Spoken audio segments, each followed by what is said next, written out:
This desert is some of the most unforgiving terrain on Earth. The Bedouin have spent centuries adapting to life in this harsh land, where most of us wouldn't last a day. So I'm traveling to the Wadi Rum Desert in Jordan to learn some of the Bedouin ancestral ways. What to eat, This is not going well. how to handle the animals that help them thrive, He doesn't bite? No biting. and survive the dangers they face each day. هذا شايفك عقرب. My challenge will be to spend 2 days alone in the desert in search of its most precious, scarce resource, water. It's so hot. This is my longest challenge yet on this show. Can I make it? I'm Ava Zubek, and this is Super Skilled. I'm in Amman, Jordan, one of the Middle East's major cultural capitals. And like in so many other cities, life here is pretty convenient. Shukran. That's a big piece. If you need something, you just head over to the local market and buy it.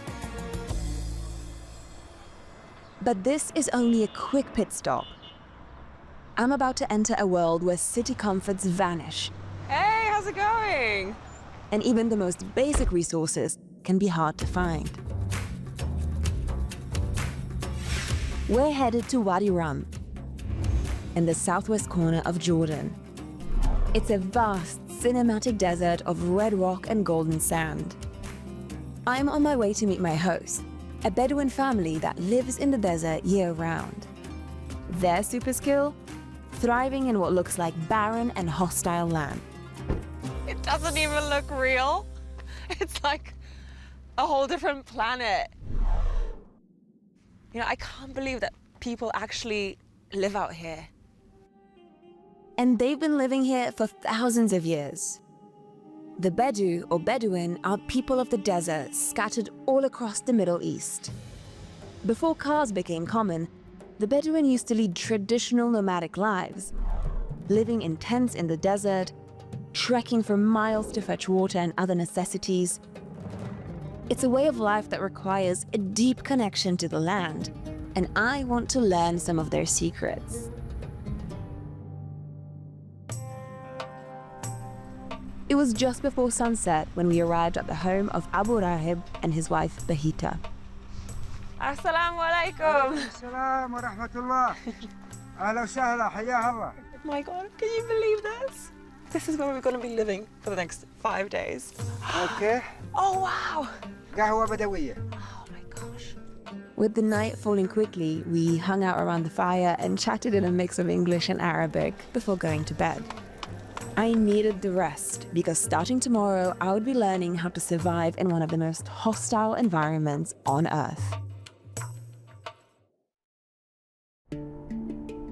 The next morning was the start of a busy day of training. First, Abu Rahib took me for a walk to the rocks to give me a lay of the land.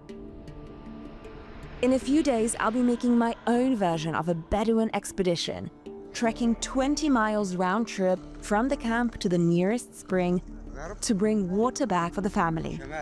A part of my challenge is to navigate using only natural landmarks. I won't have a map of any kind to help guide me. أنت هسه بس تمر مع الطريق هاي في جبل، شايف الجبل هذا؟ الجبل هذا راح يكون على وين؟ All the way straight along the big mountain. لمكان المية.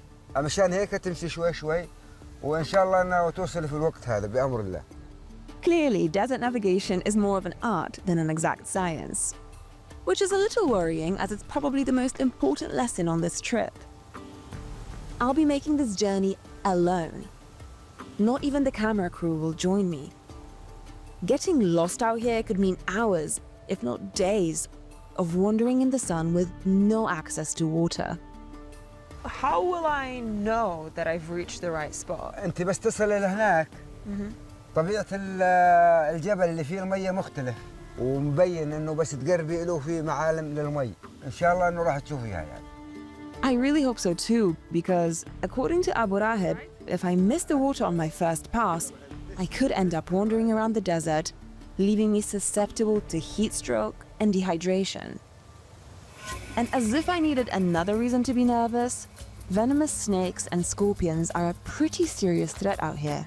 When I'm walking, is there a chance that I might accidentally step on a snake? ممكن ممكن. Oh, مشكلة. بس بدك تلبسي بوت كويس. Abu Rahab thought he'd best show me what snake and scorpion tracks look like, so I could avoid them. هذا الأثر هذا ها سكوربيون عقرب. هذا شايفه هيك عقرب. Scorpions may not be the biggest creatures in the desert, but they are definitely the ones I am most worried about encountering. So as I look up to the mountains to find my way, I'll also be looking down to avoid them. After Abu Rahab's bracing introduction to the desert, Bahita gave me a somewhat gentler welcome to Bedouin life with a tour of the family's home, a tent called the Beit al-Shar, which translates to the House of Hair. أهلي كانوا يسكنوا بيت الشعر وحياتنا كلها يعني كل حياتنا كانت في البادية وللآن ما نستغني عن البادية هي جزء لا يتجزأ من حياتنا. هذا البيت يصنعوه من شعر الماعز الغنم. Unlike polyester camping tents, traditional Bedouin dwellings like these provide shade and allow for ventilation. And while the tent could serve as a year-round home, most modern Bedouin live in more permanent communities at least part of the year. أقضي يعني في القرية وعند أولادي اللي بيت في القرية واللي بيت هون في الشعر في العطلات وفي الأيام الربيع نجي نقعد فيه في هذا المكان. Abu Rahab and Bahita choose where to set up camp based on whether animals can graze and whether large rocks can provide some shelter from the sun and wind, which is why sometimes water isn't nearby.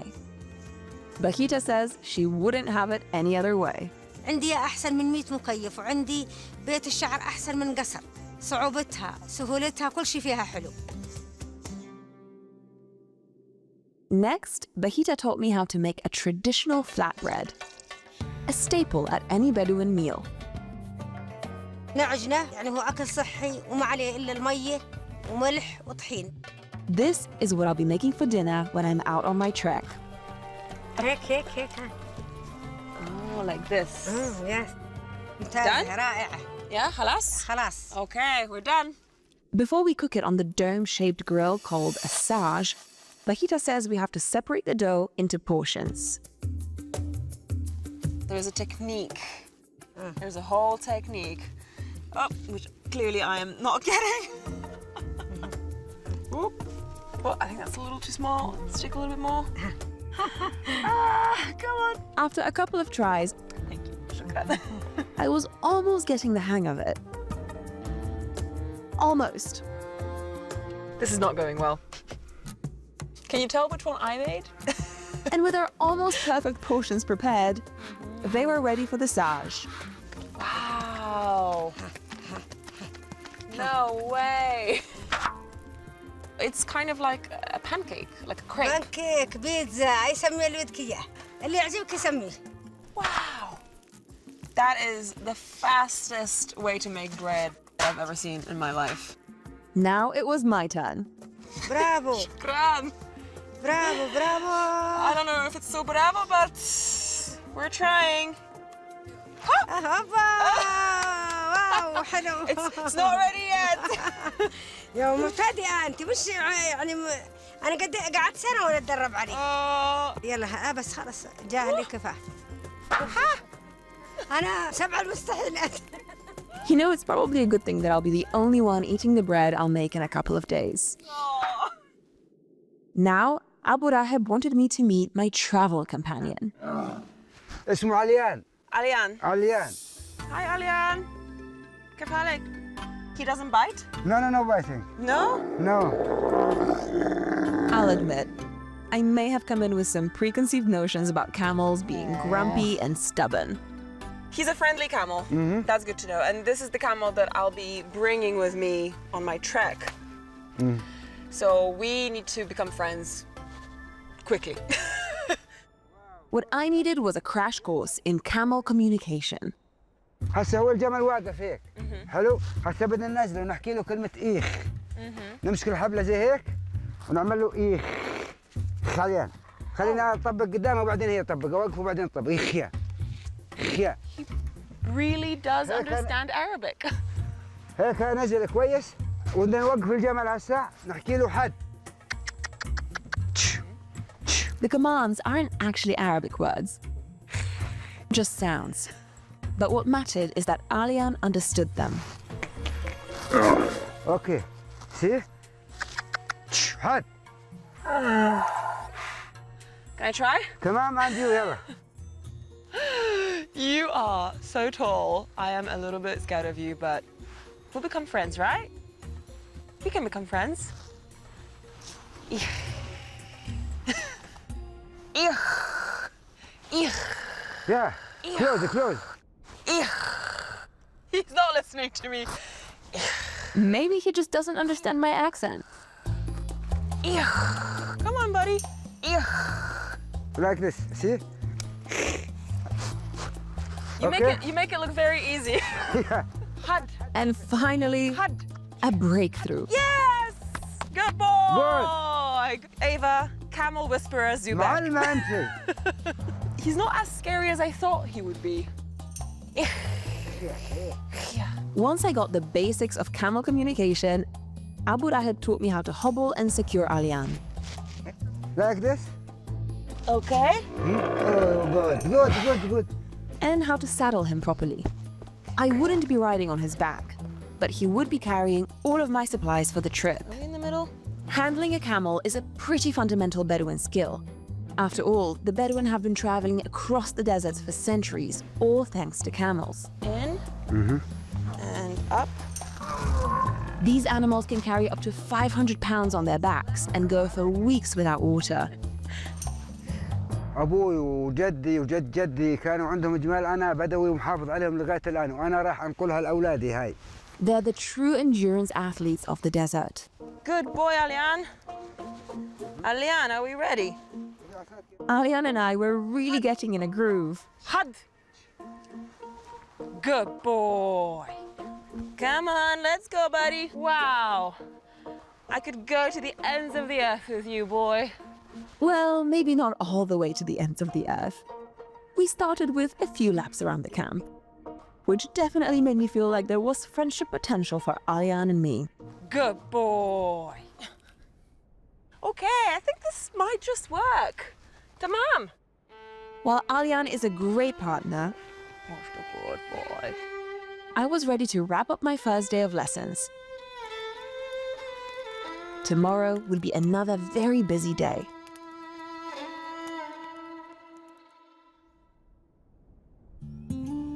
Bright and early the next morning, Bahita took me to the nearby hills to learn another important desert survival skill. Bahita's just been showing me some of the incredible plants that grow out here. She actually happens to be something of a medicine woman. She seems to know all the plants and all of their uses, having grown up here in the desert. There are no hospitals out here, so you have to be able to rely on your ancestral knowledge to cure things like headaches and stomach aches and various kinds of infections. And all of these plants have some kind of use. Yes. I asked Bahita what plants I should keep an eye out for on my challenge. Shiha. And right away she walked us to the shiha, or wormwood plant. The Bedouin use shiha for relieving various aches and pains, lowering blood sugar, and as an antiseptic. ما كان في عندهم علاج غير انهم يطبخوا الشيح مع الزيت ويكمدوه على الجرح عشان يبرأ. She pointed out other plants, like the family tree for boosting immunity, and henna to cure stomach issues. It smells beautiful too. There was even a plant that foams and that's used to make soap. So we kind of crush down these green endings of the ashram plant. We add a little bit of water, and now you rub like this. Yes. Okay. Oh my God, it's happening! Ah! صابون رائع. I hope I won't need any of these plants on my challenge, but it's amazing to learn about their traditional uses.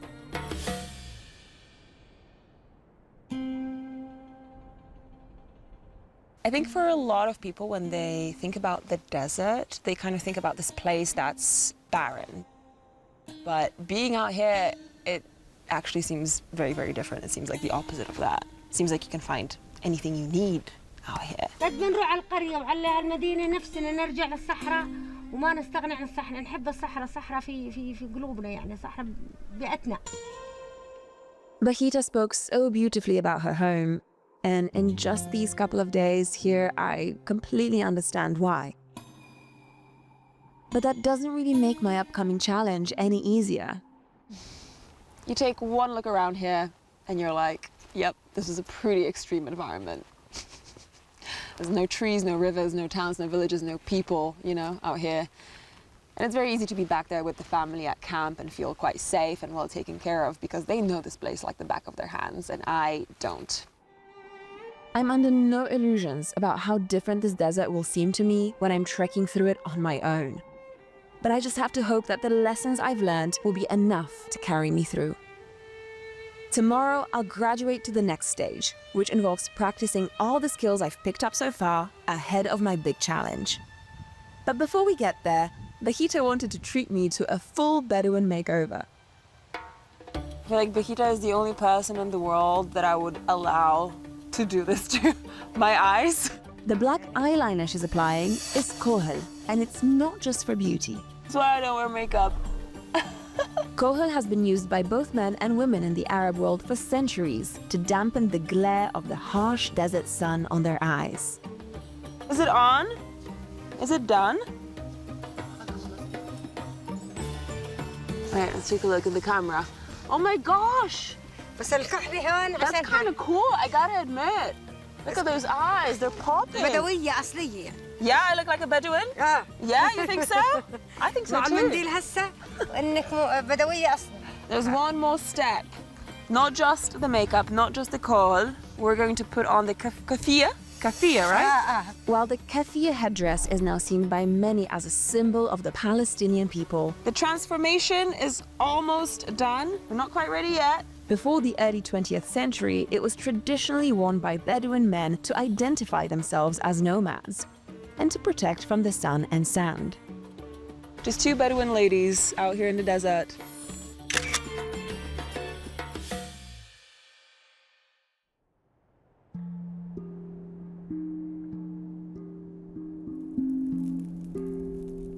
I had one more day to prepare for my solo trek through the desert. And I spent it immersing myself in Bedouin culture and practicing the skills that Bahita and Abu Rahib had so generously shared with me. I also asked them for some final advice. كوني صبورة، تتحملي العطش، انتبهي يعني، خلي عينك على الطريق وانت ماشية أثناء المسير على الأفاعي وإشي. انا اتمنى ان شاء الله انها ظلهم محافظين عليها، اتمنى انها تنسي بالسهوله هاي الحياه البدويه، اي معضله على الطريق تواجهها راح تتعامل معها. Do you think I'm crazy for doing this? لا بالعكس، أنا أعتبرها مغامرة وأنا أعتبرها تحدي. Maybe I can absorb some of your bravery and some of your courage out there tomorrow. إن شاء الله.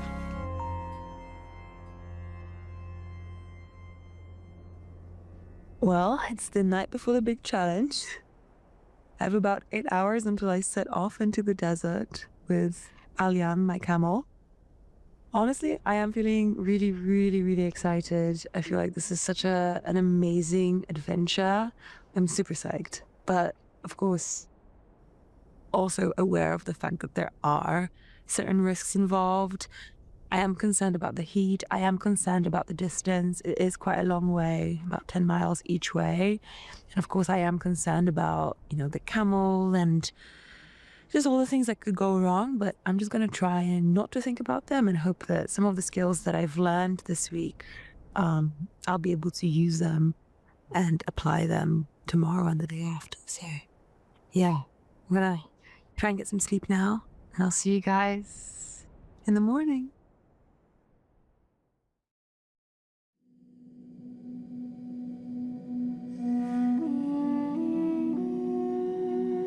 Today is the big day.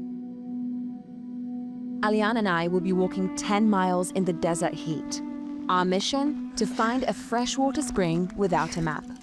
We'll camp overnight before trekking another 10 miles back home the next day. The crew would stick around for the very start of my journey, but then we'll head back to the camp so I can do this solo. Well, solo plus one. If all goes well, they'll hop in the car and meet me at my camp by the spring at around sunset. These jerry cans, this is how Abu Ghraib will know that I have achieved my mission and managed to reach the spring, because I'll be bringing them back filled with water. Okay. This is it. I can't believe I'm doing this. I was feeling really good about all of this, and now all of a sudden, feeling a little bit nervous, I gotta be honest, but I think I'm in good hands. Had. Good boy. Is there like a camel trekking activity on this thing?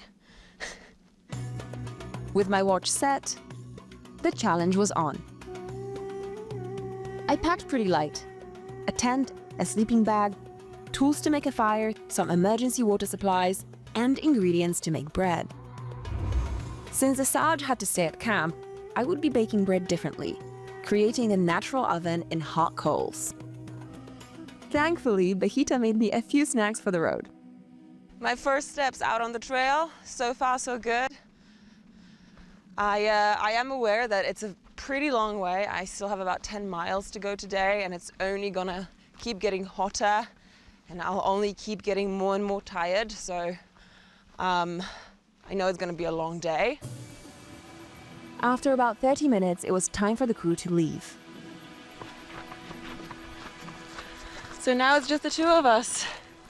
The crew has left, and for the next few hours, it's just me and Alian trying to make our way to the water spring. Are you hungry? Are these shrubs delicious? I think he's loving this. It's like he was made to roam the desert. All right, let's go. Come on, Alian. Let's go, let's go. Good boy. Since setting out at 6:30 this morning, I managed to keep the mountain Abu Ghraib pointed out to my right, just like he said to. But I had also made it to what felt like the hottest part of the day. Whew, it is getting hot out here. I think it's time to take a little break. So Alian's gonna be munching on these delicious shrubs out here. I'm gonna just tie him up, and then I am gonna grab a little bite to eat as well. Temperatures were at a sweltering 93 degrees Fahrenheit. There's a little bit of shade. That's nice. And in the direct sun, carrying my backpack and leading Alian, I was really feeling the heat.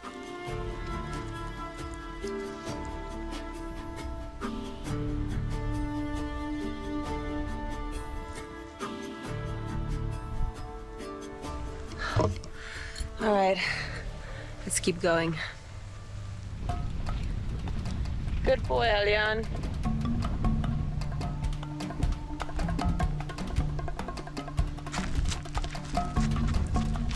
I'm about 9 miles in, and I still don't see any signs of the water source. It's still just as dry as it was 8 miles ago. So hopefully they didn't underestimate the distance when they told me that it's 10 miles from the camp.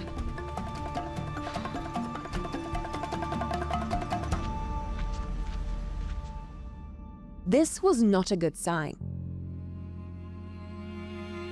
Abu Ghraib said that if I missed the spring on the first try, I probably wouldn't find it at all. I was supposed to see bright greenery, which meant water was close. But things were looking pretty beige, and there was no one around to ask for directions. As I questioned all of my navigation decisions so far, elsewhere in the desert, another dramatic scene was unfolding.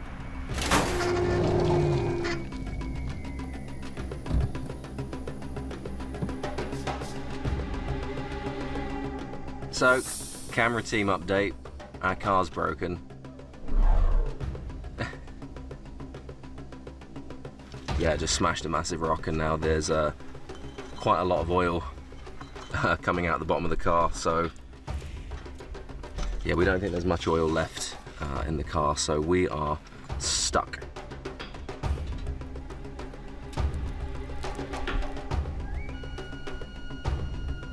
We have no cell service and very, very patchy radio comms, so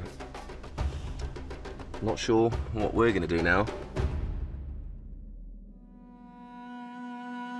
Come on, let's go. Alian and I were blissfully unaware of the trouble the crew had gotten into. Well, maybe not so blissful. We had our own share of problems. After 7 hours of walking, we were now 2 miles past where we thought the spring would be. But soon, things started looking up. I see something green up on the mountain. It's still quite far away, and I can't really see clearly, but there's definitely greenery there, which means that there's most likely water. I don't know if you'll be able to see, but it's just there in that area. As we got closer, I could see a denser patch of plants there. Could that be the spring? If it isn't, I'm in serious trouble. I want to go check out that patch of green high up on the rocks, but I don't think Alian can make it, especially not with all that luggage. So I'm just gonna secure him right here. All right, Alian, you wait here. I'll be right back.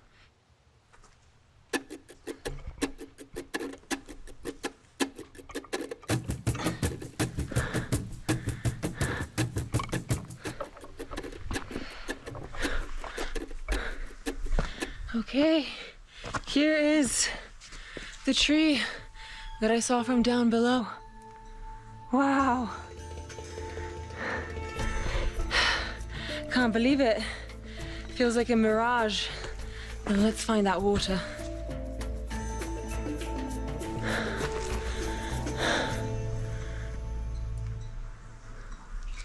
Huh.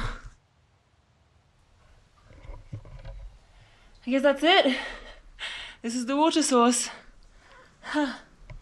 Honestly, this water doesn't really inspire confidence, but I guess this is it.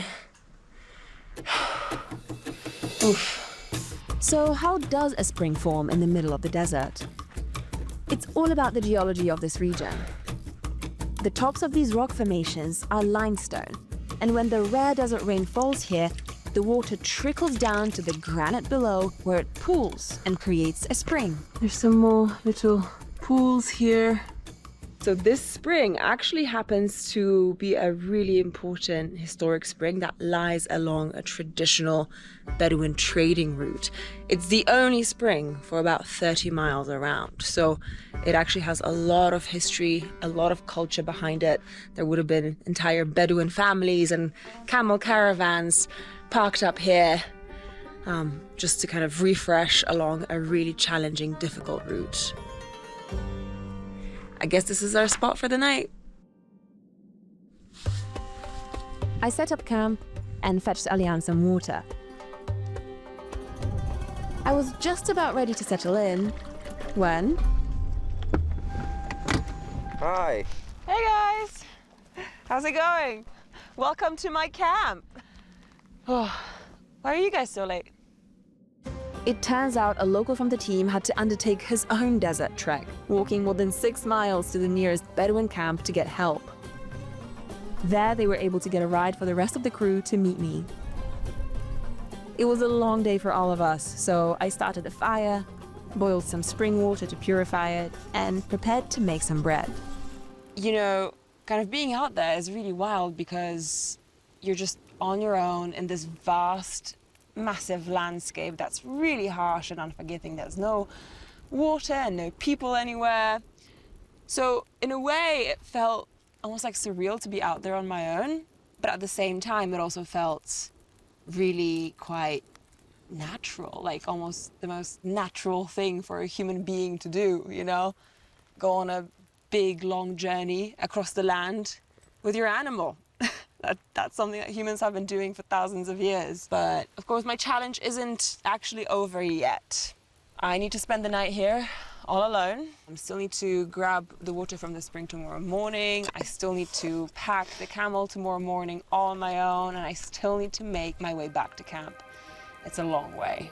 We're far from mission accomplished. It was starting to get dark, and the camera crew had a long way back to base camp. I also had to get my bread baking on the coals. It would take longer to cook this way than on a sage. Once they left, it would be just me, Aliane, and the desert. We'll leave you to it. Yeah, have a Catch you. safe journey back. I hope the car doesn't break again. Yeah, let's hope so. We'll catch you tomorrow. All right, bye, good All night. right, bye.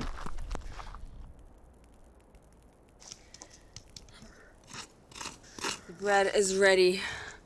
Now for the moment of truth. Is it edible? Looks pretty good to me.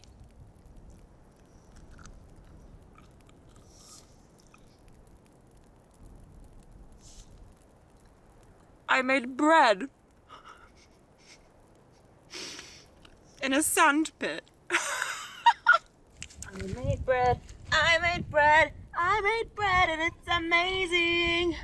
Woo!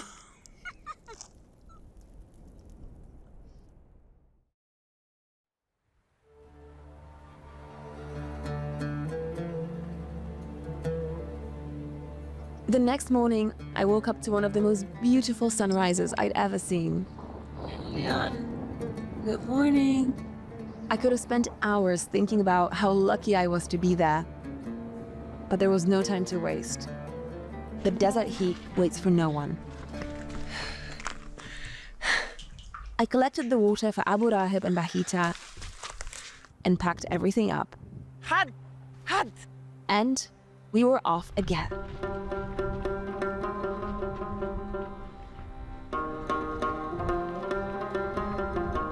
After 7 more hours of bonding with Aliane,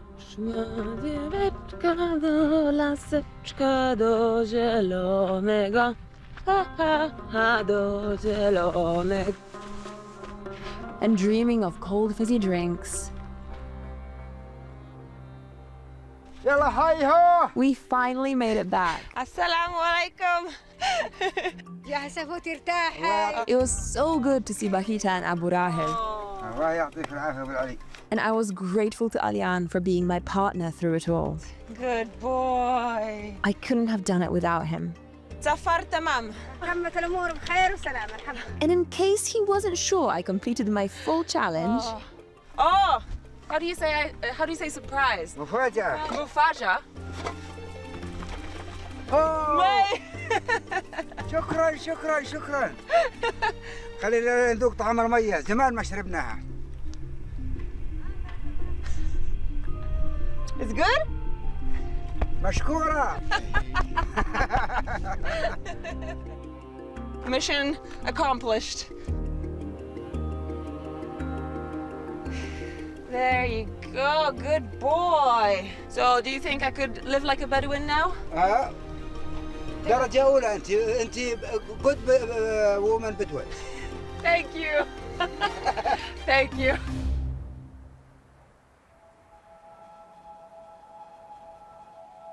in just a few short days with Abu Rahib and Bahita, I've gained a much deeper appreciation for what travel has looked like throughout the majority of human history. While today we travel across the earth in machines that distance us from the land, the Bedouin have a rich tradition of using their connection with the desert to help them navigate it.